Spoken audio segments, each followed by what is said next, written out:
Yes మనం మెదక్ వెళ్దాం. మెదక్లో మా ప్రతినిధి సునీల్ మనకి అందుబాటులో ఉన్నారు. ప్రధానంగా చూసుకుంటే మెదక్ జిల్లాలో విద్యా దినోత్సవం నిర్వహించినటువంటి పరిస్థితి, ప్రైవేటు పాఠశాలకు ధీటుగా ప్రభుత్వ పాఠశాల అభివృద్ధి చేయమంటూ పద్మాదేవేంద్ర రెడ్డి చెప్పినటువంటి పరిస్థితి. ప్రధానంగా సామూహిక అక్షరాభ్యాసంలో పాల్గొన్నటువంటి ఎమ్మెల్యే మన ఊరు మనబడి కింద పాఠశాలలు అభివృద్ధి చేస్తున్నామని, సంగారెడ్డి జిల్లాలో 441 పాఠశాలలు ఎంపిక చేసినట్టు కూడా పద్మాదేవేంద్ర రెడ్డి చెప్పినటువంటి పరిస్థితి కనిపిస్తుంది. దీనిపై పూర్తి అప్డేట్స్ ఏంటి సునీల్ చెప్పండి. మెదక్ సంగారెడ్డి జిల్లాలో తెలంగాణ రాష్ట్ర దశాబ్ది ఉత్సవాల్లో భాగంగా ఈరోజు విద్యా దినోత్సవం నిర్వహించడం జరిగింది.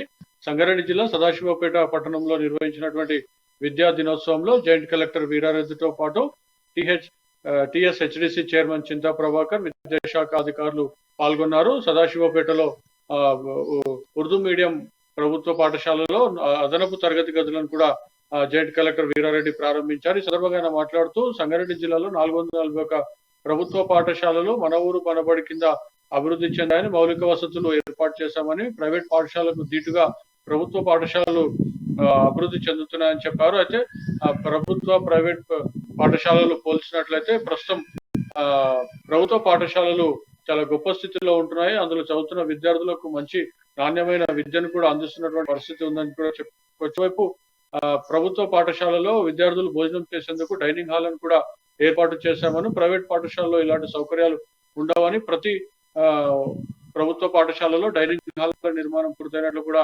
జాయింట్ కలెక్టర్ వీరారెడ్డి చెప్పినటువంటి పరిస్థితి. మరోవైపు మనం మెదక్ జిల్లాలో చూసుకున్నట్లయితే రామాయంపేటలో కూడా స్థానిక ఎమ్మెల్యే పద్మాదేవేంద్ర రెడ్డి విద్యా దినోత్సవంలో పాల్గొనడం జరిగింది. మరోవైపు స్థానికంగా ఉన్నటువంటి బాలికల ప్రభుత్వ పాఠశాలలో విద్యార్థులకు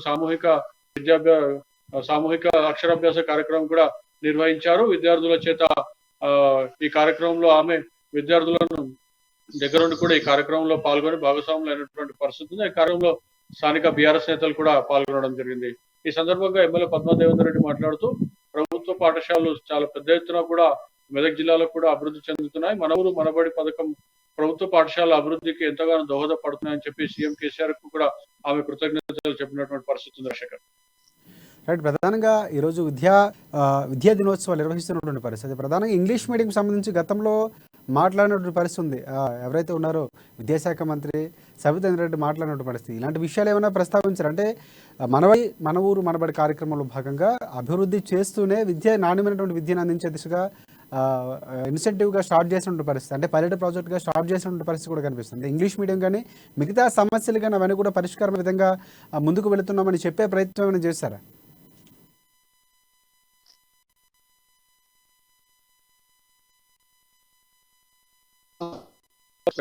మాట్లాడుతూ వస్తున్నటువంటి పరిస్థితి అయితే ఇంగ్లీష్ బోధన కూడా దాదాపుగా అన్ని ప్రభుత్వ పాఠశాలలు నిర్వహిస్తున్నట్టు ఇప్పటికే ప్రారంభించినట్టు కూడా చెప్తా ఉన్నటువంటి పరిస్థితి ఉంది. కానీ జిల్లాలో చూసుకున్నట్లయితే చాలా ప్రభుత్వ పాఠశాలలో మౌలిక వసతులు కరువున్న పరిస్థితి అయితే మనకు స్పష్టంగా కనిపిస్తున్నటువంటి పరిస్థితి ఉంది. మరోవైపు ప్రభుత్వ పాఠశాలలో మౌలిక వసతులు కరువని చెప్పి కూడా విద్యా కమిటీ చైర్మన్ కానివ్వండి, తల్లిదండ్రులు కానివ్వండి, విద్యా సంవత్సరం ప్రారంభంలోనే చెప్పినటువంటి పరిస్థితి ఉంది. అయితే అధికారులు మాత్రం మన ఊరు మనబడి పథకం బ్రహ్మాండంగా పనిచేస్తుంది, దాని ద్వారా ప్రభుత్వ పాఠశాలలు అభివృద్ధి చెందాయని చెప్తా ఉన్నారు. మరోవైపు సంగారెడ్డి మెదక్ జిల్లాలో చూసుకున్నట్లయితే మొదటి దశలో ఎంపికైనటువంటి పాఠశాలలో మన ఊరు మనబడి కింద పనులు జరిగిన మాట వాస్తవమే.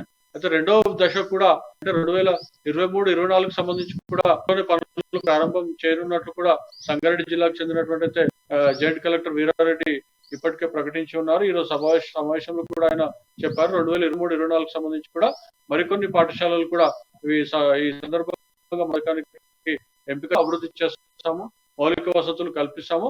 అయితే విద్యార్థులుగా తల్లిదండ్రులు మాత్రం ఒకటి ఆలోచించాలి, ప్రైవేట్ పాఠశాలలకు ధీటుగా ప్రభుత్వ పాఠశాలలు పనిచేస్తున్నటువంటి తరుణం విద్యార్థులకు సంబంధించి ఉపాధ్యాయులు ఖచ్చితంగా విద్యా బోధనకు సంబంధించి చాలా శ్రద్ధతో బోధిస్తున్నటువంటి పరిస్థితుల్లో ప్రైవేట్ వైపు చూడడం ఎందుకు, పాఠశాలలో చేర్పించేందుకు ముందుకు రావాలని చెప్పి కూడా జాయింట్ కలెక్టర్ వీరారెడ్డి పిలుపునిచ్చినటువంటి పరిస్థితి ఉంది. రాజశేఖర్